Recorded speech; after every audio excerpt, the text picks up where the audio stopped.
product to show you that was gifted to me, and this is a PRO-RVER RV external type sewer connector. One finger lock and release.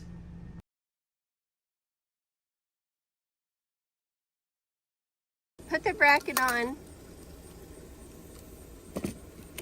before you get under the trailer. If you'll put this where it's supposed to be, adjust it where you need it to be.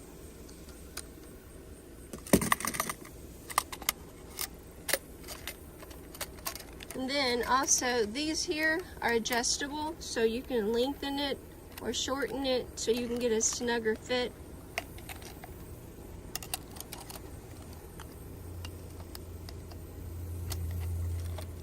Okay, so it's easier if you do this part and get it adjusted before you get under the trailer.